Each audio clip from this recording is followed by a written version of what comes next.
Contar histórias é a mais antiga das artes. Quando ainda não existia a escrita, os acontecimentos eram narrados por meio de relatos, e assim o conhecimento era transmitido de geração para geração.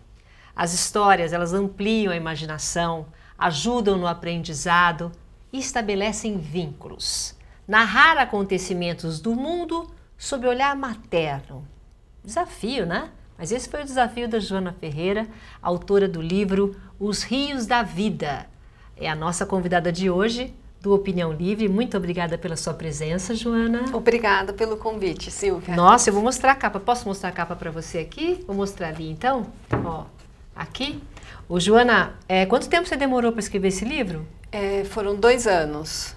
2 anos para escrever o livro e por que o nome Os Rios da Vida? De onde veio esse nome? O nome veio porque o nosso planeta tem muitos rios e eles não estão sendo olhados com os devidos cuidados. Você pode ver a nossa cidade de São Paulo, né, com o Tietê, o Pinheiros. Nós olhamos para eles todos os dias, mas eles não estão mais tão vivos, né? Quer dizer, você que chamou já a atenção do nome, né? Por uma outra coisa, completamente diferente, os rios da vida. A minha preocupação com o ambiente, com o que está acontecendo. Nós estamos, Deus deu uma biblioteca viva para nós, com todos os animais, todas as plantas. E como que nós estamos cuidando do nosso planeta, né? Nós estamos destruindo. Então, é muito alarmante, é muito triste e a natureza não é reciclável, né? Quando acabar, acabou, ninguém coloca de volta, ninguém é Deus para poder criar animais, criar plantas, criar o que Deus fez, os pássaros, tanta diversidade, né? E eu proponho esse olhar materno porque a mãe, ela aceita o diferente. A mãe aceita cada filho do jeito que ele é e ama cada um do jeito que ele é. Não importa a cor do cabelo, se ele é mais alto, ela não vê se é feio, se é bonito, se é feio, se é bonito, ela ama todos os filhos com todo o amor que ela pode carregar dentro dela. Então, eu também falo nesse livro de diversidade e de vários povos e o que vários povos fizeram na história da humanidade e que nos trouxe até hoje esse momento incrível que nós estamos e que é tão rico, né? Mas ao mesmo tempo agora acho que a gente precisa voltar o nosso olhar para a nossa herança, o que as tribos indígenas, como elas olhavam a natureza, recuperar esse olhar, que a natureza tem um outro tempo, né, que é diferente do tempo que a gente está vivendo agora, que é tudo rápido, toda hora mudando as coisas. Não, a natureza tem um outro tempo, né, uma árvore chega a demorar 25 anos para dar um fruto. Tudo no seu tempo, né, e a gente querendo fazer tudo tão depressa. Quer dizer, já na capa do livro, você já mostra o propósito, né, porque eu achei muito interessante, esse livro é o olhar de uma mãe sobre a história. Então, as histórias que a gente aprende em aula de história mesmo, lá atrás, como ela está falando, que ela vai buscar a base, a essência da nossa formação, da formação da humanidade, enfim. Como é que a gente passa isso? Porque eu sempre falo, né, que pode chegar tecnologia, pode chegar tudo, mas enquanto a gente contar história, essas histórias vão perpetuar, né? Eu lembro da minha avó contando história, eu contei história para minha filha vai contar história, e essa história não vai morrer nunca, nem quando a gente estiver assim com os carros voando, né? É muito importante contar a história, porque você também conta a sua visão, a sua experiência, como você enxerga. Então, minha proposta foi como que eu enxergo, depois de ter viajado por muitos lugares do mundo, depois de ter lido bastante. Eu quis deixar um relato para os meus filhos de como que eu vejo as coisas, né? Olhando para o Brasil, eu tive com meu marido, com os meus filhos, vários países da África, pela Ásia, vários lugares. Foi a família toda? Foi a família toda. Então foi muito interessante, porque eu também via pelo olhar dos meus filhos e eu sentia o que eles queriam que eu contasse. Então eu fui armazenando essas informações para poder colocar nesse livro. E isso aproxima muito, né? Muito, viajar junto. muito. E essa experiência vivida fica para sempre, né? Sempre. E eu sentia que eles estavam inquietos com essa questão ambiental, sabe? Então, outra coisa, a violência que a gente ainda vive no Brasil, eu fui atrás, o que acontece, né? Por que chegou nisso? Então, eu procurei resgatar como que foi a nossa herança portuguesa, como que eles eram. Aí eu procurei mostrar que sim, eles eram desbravadores, eles demoraram muitos anos para descobrir a costa da África, não foi uma coisa rápida, não foi uma coisa sem esforço, foi uma coisa de muito trabalho, muito esforço, muito tempo mesmo. Então eu vou detalhando como foram essas chegadas, e ao mesmo tempo também fui explicando como estava a Europa naquele momento, como que eles viviam com muitas guerras, eles tinham passado por epidemias no século XIV que mataram mais de 70 milhões de pessoas. Então, tudo o que aconteceu lá, depois acabou vindo para cá. E até hoje nós vivemos, infelizmente, muita violência no nosso país. Tudo tem uma explicação, né, Jana? Quando você fala assim, o olhar de uma mãe sobre a história, então você conta todas essas histórias que você está mencionando aqui, citando, de uma forma diferente? Como é que você conta uma história? Eu conto... Porque aí o olhar da mãe contando para o filho, né? Eu conto eu tento explicar de onde surgiram as coisas, por que eles chegaram aqui com tanta violência, com um olhar que foi difícil de aceitar o diferente, difícil de olhar para a cultura que existia aqui, que já era uma cultura milenar. Mas que fatos que você destaca no livro e como é que foi? Porque são muitas coisas, né? A gente está falando muito geral. Então, que fatos que você destaca no livro e como foi a escolha dessas histórias? Você selecionar essas histórias para colocar aqui? Então, eu começo com a tomada de Constantinopla, que é hoje Istambul, na Turquia, em 1453. Que com a tomada dessa cidade se fechou o caminho que os espanhóis e os portugueses tinham para a Ásia. E aí veio a necessidade de se buscar outras rotas, de intensificar a busca por outras rotas. A partir daí eu explico, nossa, mas eles perguntam, por que Constantinopla se chama Constantinopla? Aí eu conto que veio de Constantino, que foi o primeiro imperador romano que abraçou o cristianismo. Ele que mudou como o Império Romano ia enxergar as coisas. E aí eu conto como que era antes, com o que eles acreditavam, em vários deuses, as crenças deles e tudo. Aí eu seleciono também outros fatos interessantes, por exemplo, eu conto dos fenícios, que foram grandes mercadores, grandes navegadores, eles que trouxeram, por exemplo, o nosso primeiro alfabeto.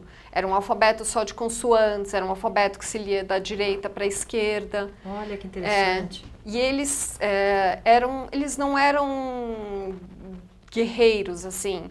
E dizem até que eles que espalharam o mito que no Estreito de Gibraltar, que da hora que você passasse o Estreito de Gibraltar, você caía num precipício. Exatamente.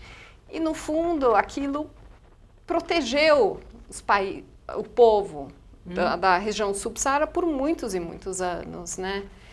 E eu também conto isso. E uma das cidades deles, que se chama Byblos, ela deu origem, porque papiros em grego é biblos, então ela deu origem ao nome Bíblia, bibliografia, biblioteca.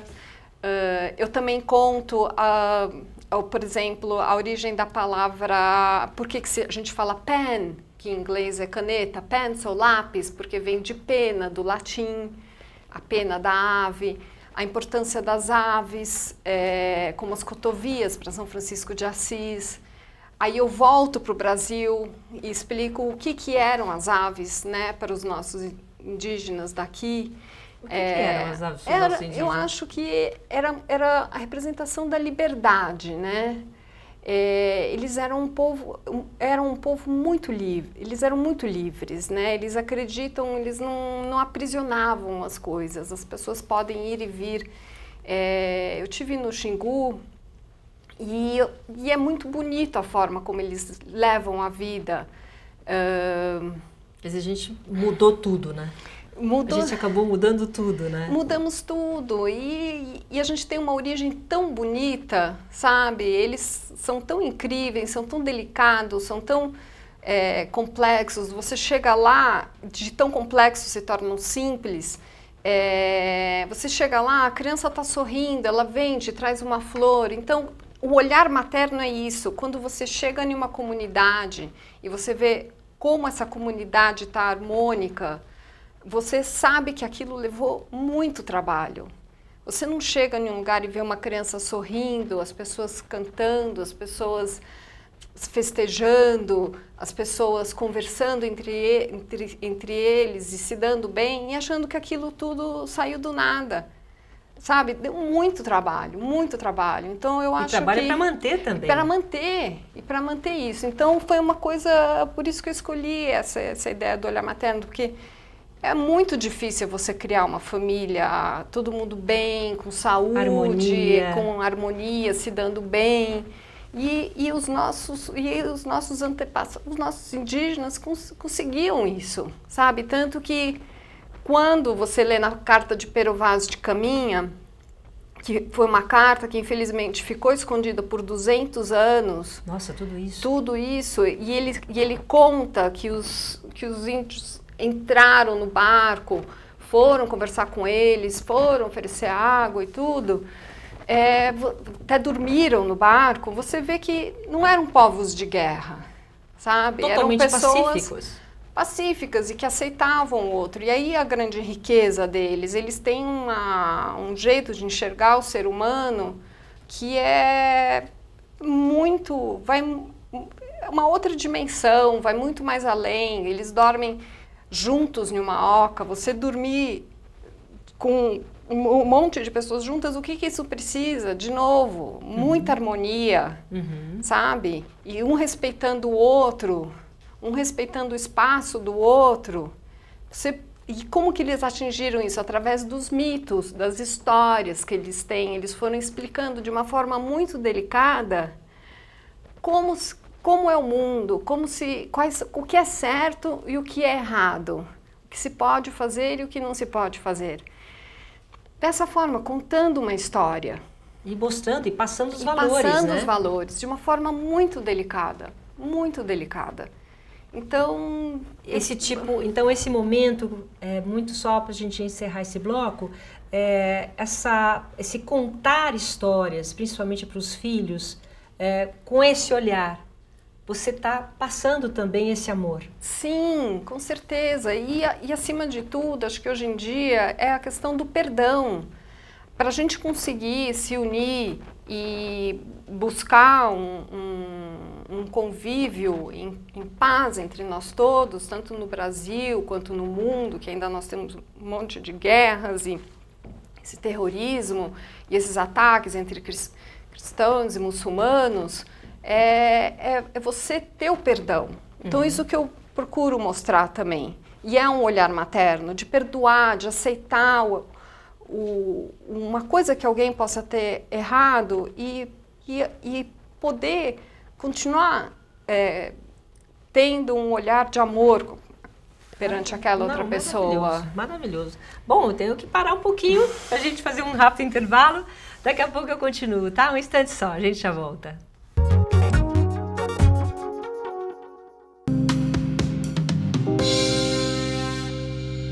Alimentos mal higienizados podem estar contaminados por uma bactéria forte chamada salmonela.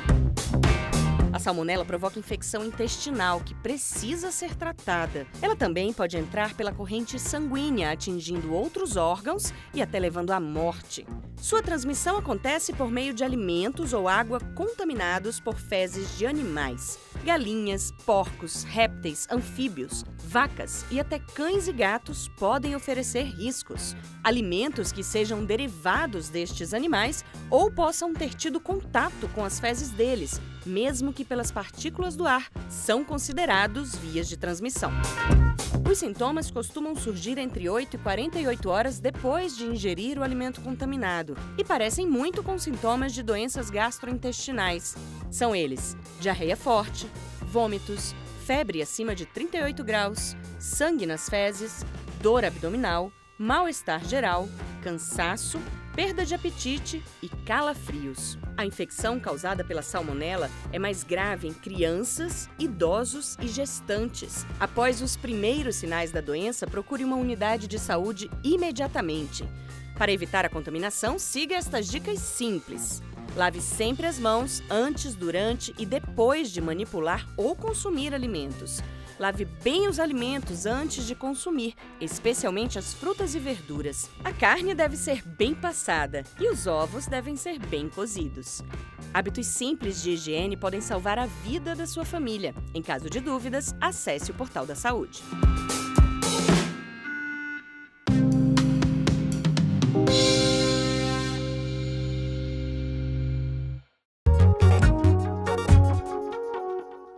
Estamos de volta conversando com Joana Ferreira, que lança o livro Os Rios da Vida, editado por quem editou?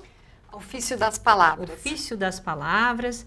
É um livro diferente. Quem acompanhou o nosso primeiro bloco sabe que aqui o conteúdo é maravilhoso, são várias histórias, é um olhar de mãe para essas histórias, essa busca, né, pelas nossas origens.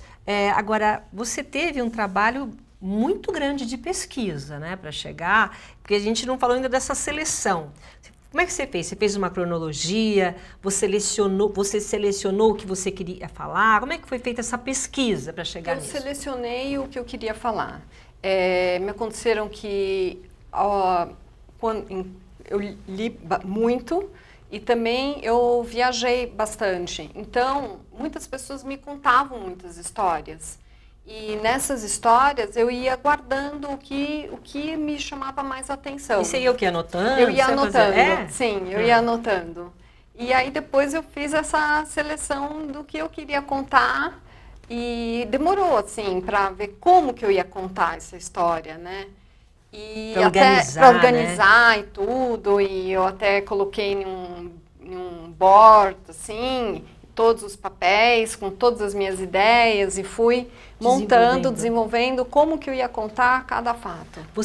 São vários contos, é isso? Não, são várias perguntas e respostas. Eles vão me fazendo as perguntas, os meus filhos. Eles, no caso, os seus filhos. E eu vou respondendo. Ai, que coisa mais legal! Porque você dá para os seus filhos muitas respostas que nós também queremos, né? O porquê. Qual é uma pergunta, assim, talvez que eles tenham feito realmente, que você teve que explicar? Muitas perguntas eles me fizeram, mas assim, agora eu não consigo lembrar exatamente uma especificamente. Qual. O que mais chamou a atenção, quer dizer, quando você fala, porque você foi para esse lado, né, da aventura, dos fenícios, né, do Estreito de Bering, da formação, essa parte fascina mais, é isso? Da onde viemos, como estamos aqui, você acha que são fatos que fascinam mais as crianças, os jovens? Sim, eu acho importante, eu acho que quando eu estava estudando história na escola, foi uma coisa que eu senti muita falta, de entender como que surgiram as coisas. Porque o fato está lá, né? Só mostra o fato, aconteceu isso nessa data. Mas por quê? Como? Por que nós temos essa religião? Como que isso surgiu? Por que a África está do jeito que está hoje, por exemplo? Aí você vê que é muito triste, né? Que ela foi toda dividida em 1884, na Conferência de Berlim, onde dividiram tribos, onde eles passaram por mais de 300 anos de escravidão, para depois ainda ter que lutar contra os colonizadores. Foi terrível o que aconteceu lá, foi desumano. E então, hoje é difícil para eles se recuperarem, né? E a gente tem que todo mundo tem que dar muito apoio e ajudar, porque foi dilacerada, né? Você viajou muito, né? Sim, muito. Passamos por vários países da África. Isso é uma riqueza muito grande, viajar, né? Sim. Porque você sente o povo, você sente... Exatamente. Não é aquela coisa de só ficar no hotel tomando sol. Não, você visitar as tribos, você ver as dificuldades que aquele país está passando. E sempre você viajava, você e seus filhos. Sim, sempre eu, meu marido e os meus filhos. E cada vez eles iam fazendo as perguntas. Iam e você fazer, ia eu ia anotando. Eu ia anotando. Mas por que a África está assim? Exatamente. Né? Uhum. Então, por exemplo, nós estivemos em Ruanda, aí lá foi onde ocorreu aquele genocídio terrível, terrível. Sim. Aí fomos a um museu que tem lá, eles explicaram tudo o que aconteceu, como foram colocando um povo contra o outro, e até o ponto deles se matarem do jeito que se mataram. Genocídio absurdo. Um terror, e agora eles estão em um momento de perdão, eles estão de resgate, de se unir de novo para poder reconstruir o país. E imagina a reação dos seus filhos. Quando eles eram pequenos? Eles estavam começando a adolescência. Tá, então foi todo um processo. Isso eu acho que deve ser também muito bacana para o aprendizado, para fixar mais, né? Porque você sai do livro de história, você sai da aula da história. Sim. No caso deles, eles foram privilegiados, né? De ter uma mãe e um pai que levem para esses lugares inusitados.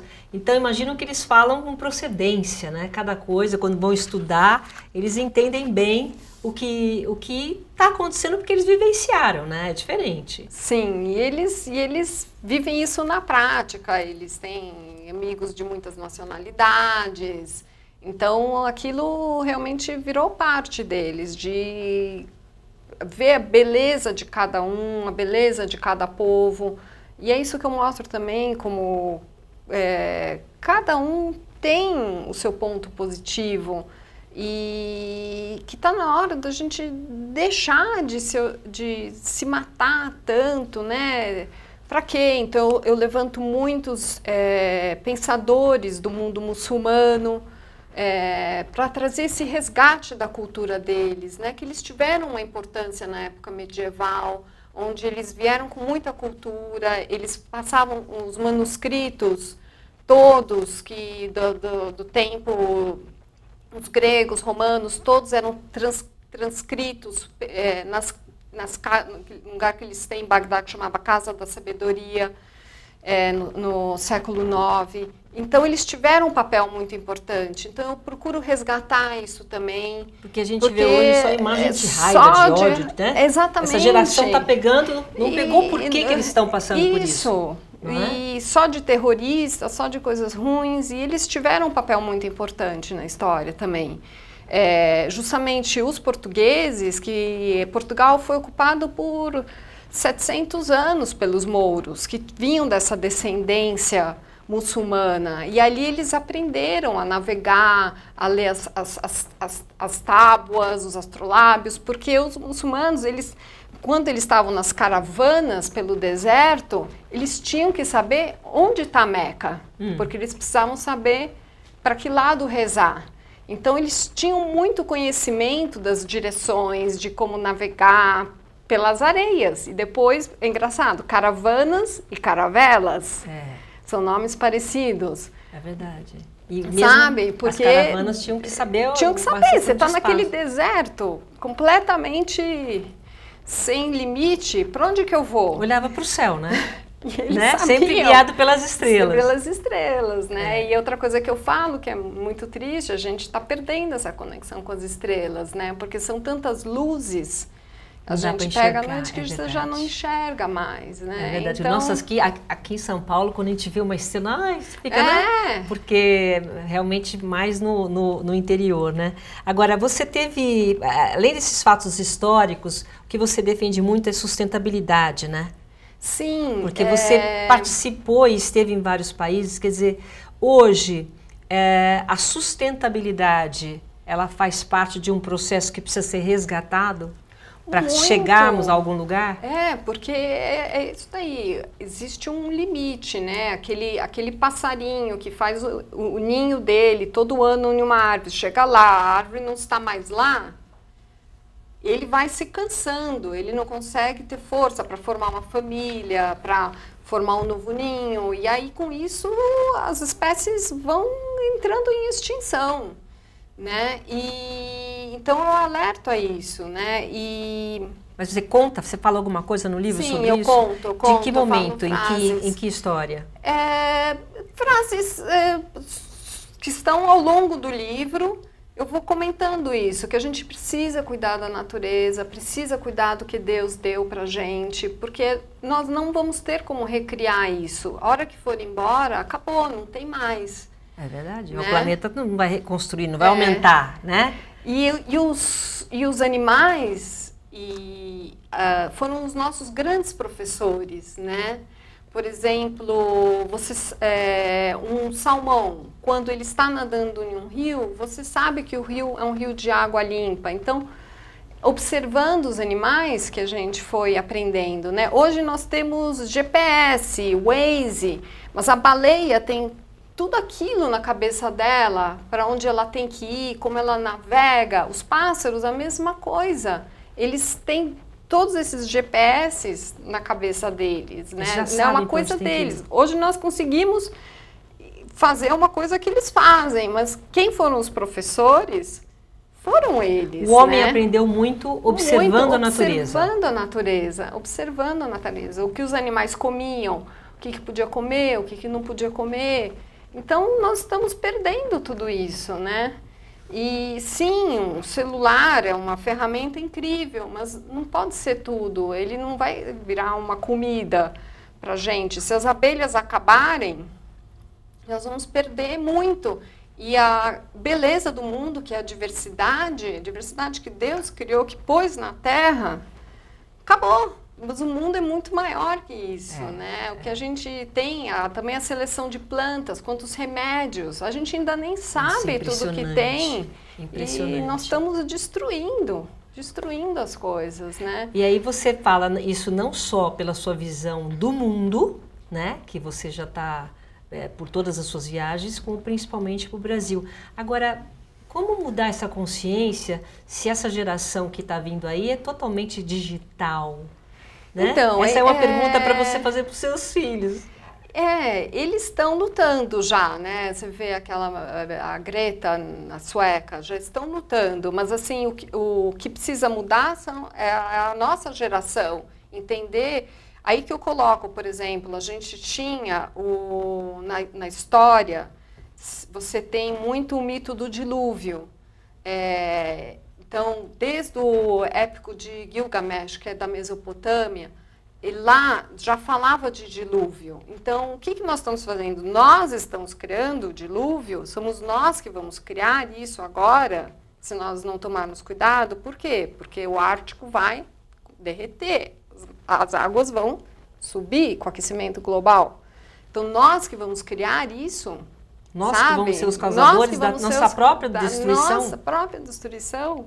Então, são coisas que estão no subconsciente, sabe? Eu estava na Itália e uma italiana, mais de 80 anos, virou para mim e falou assim, sabe, Joana, às vezes parece que o mundo precisa ter uma guerra para vir o renascer. Então, a gente precisa se acabar para renascer, só que aí não vai ter como dessa vez, porque a natureza... não tem como recriar a natureza, sabe? E aí eu fiquei pensando, nossa, mas por que será que ela pensou isso, né? Será que é porque na Itália tem muitos vulcões e aí quando eles pegam, sai toda aquela lava, depois de muitos anos a terra fica muito fértil. Então você acredita que depois de uma destruição vem a fertilidade? Quantas histórias, olha... Primeiro, obrigada pelo livro, né? Super interessante. Agradeço muito, deve ser o primeiro de muitos. Muito obrigada. Muito obrigada pela sua entrevista, pela sua participação aqui, tá bom? Muito obrigada, Silvia. E fica aqui a dica, Os Rios da Vida, né? Com tanto conteúdo que deve ter. Ela contou só um pouquinho, mas tem muita coisa para contar, mesmo, né? Bom, nossa Opinião Livre de hoje fica por aqui. Muito obrigado pela sua companhia e até a próxima. Tchau, gente.